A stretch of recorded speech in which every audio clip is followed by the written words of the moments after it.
for people who are new to Dwayne and to his music, does anyone have any recommendations for recordings that you did with Dwayne or recordings that you know about that people should listen to? I mean, honestly, and anything that, in my opinion, anything that has him on it, you're gonna learn something from. You know, it might not be your favorite record, but if you listen to what, you're gonna find something on it. I mean, one of my favorites, I have two personally that he's on. One is Trio, that Ralph obviously forgot about because it was earlier. Ralph Peterson and George Culligan, Activism. Activism, yeah. Great trio record. And Burno's, I mean, that. Green Chimneys. I love that. I love that record. And then there's another one, John Swanner record. I believe it's called Tug of War, with Burno and Byron Landon, who was here a little bit earlier. Just, you know, those are two of my favorites. But I know there's a quadrillion out there. I think somebody posted that they did a search to see how many records Dwayne had recorded on. I don't remember how many it was, but it was tons. Those are two of my favorites. The stuff with Jeremy is pretty incredible too. I was gonna say that, yeah, the stuff, Jeremy stuff is, you know, you gotta listen to the cat. Yeah. I don't listen to Jeremy Pelt, so I don't.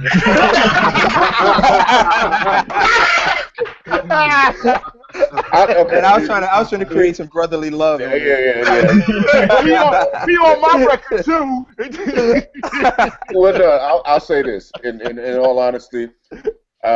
Yes, we did record 4 records together, and one of the things that I do when anybody, especially somebody that I knew reasonably to very well, dies, is I put on something that really meant a lot to me. So I mean, I did the same thing to Mulgrew, same thing to George Duke, right on down to everybody that we lost last year, and the reason when Dwayne, not the reason, obviously we know the reason, but with Dwayne, it hit me in a completely different way, because this was my first experience really dealing with the loss of somebody that was that intimately close.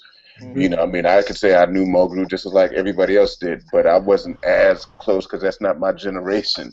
And even though Dwayne is the generation before me, we did share a lot of time on the bandstand traveling with my own group. And so one of the things that I elect in your question, Brett, not to at all be stingy about anybody else's recordings that Dwayne has appeared on, one of the things that I keep going back to and listening to, and I kind of elect as a general work of art, is a song called "The Ballad of Ichabod Crane," which I did write on that record, Soul. And the reason why is because I remember when I wrote that song, it was completely different than how it turned up. And the reason why it was different is because we tried it in the studio, and after several false starts, I think it might have been Gerald that suggested, why don't you let Danny and Dwayne start it out, and Dwayne just solo over what Danny's playing, which was the melody. And we only did one take of that song in that way, and I think it was probably out of the I guess almost 13 records that I've done of my own to date, the one best track, and I didn't even solo on this shit. But which is great. Can listen to that one. Yeah, so yeah, but I mean, but really, that's why I like that one. Yeah, that's exactly why I like it too.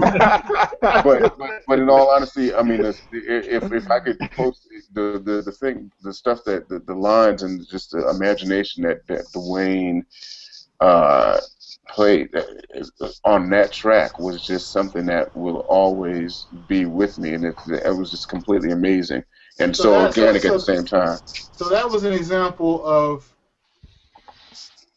another musician helping you to more fully realize your own music. Completely.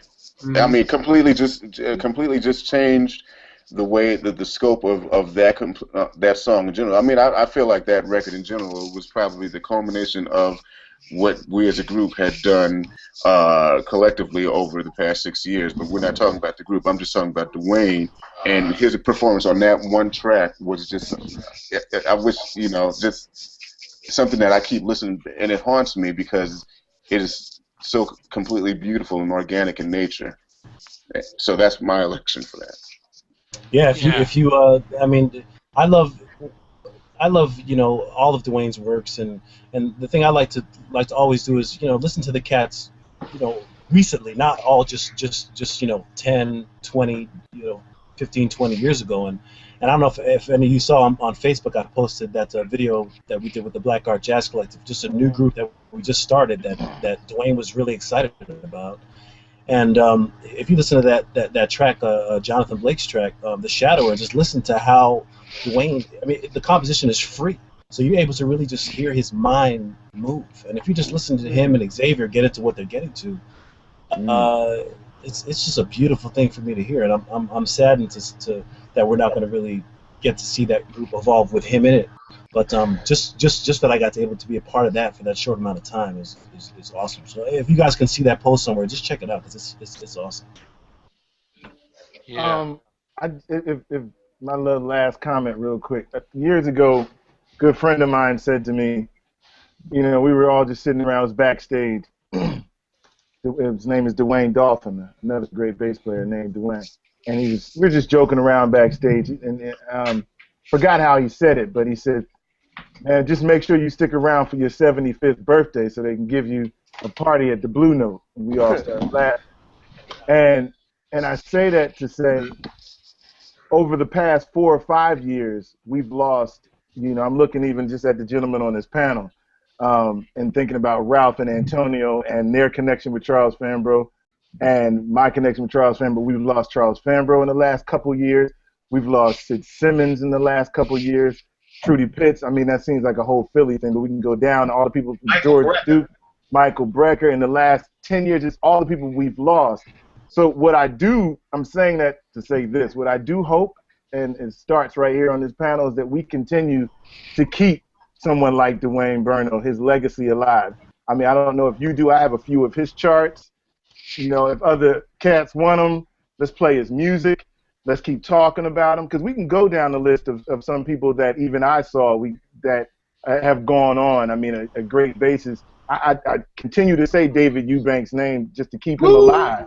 Just to keep him alive. The amount of people who, don't know him, that need to know him. I don't want to see 10 years from now we're saying, Dwayne, who? I want everybody to know this guy. I really do. And we have to do that. Keep his legacy alive in any way that we can. Even if it's just talking to young players about, include him in the list that you may have already done of bass players to check out. Great. Well, you could find a way to record his music. Nice.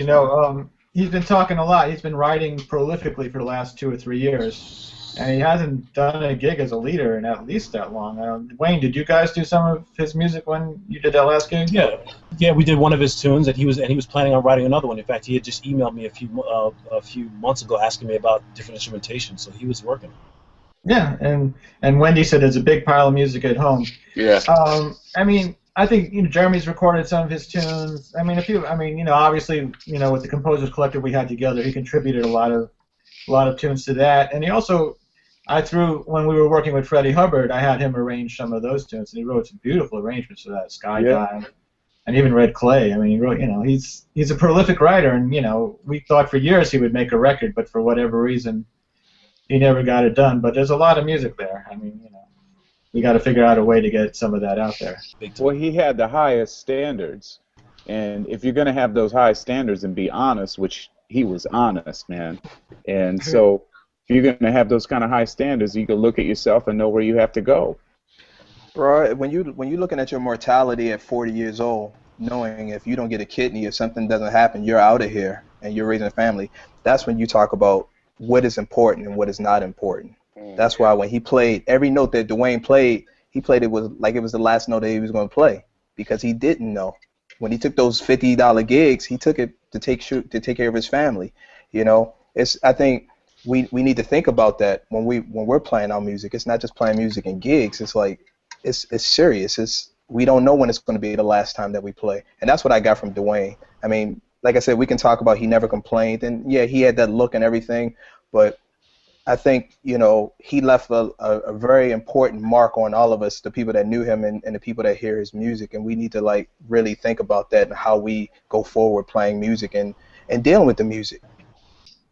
Well, I want to thank Antonio Hart and David Gibson and David Weiss, Jeremy Pelt, Orrin Evans, our special guest unexpectedly, Ralph Peterson, Wayne Escaffrey, and Willard Jenkins. We're celebrating the music and life of a really remarkable man. I think some of the information that came out during this hour's hang is things that we didn't know, but I would like to close with the following words.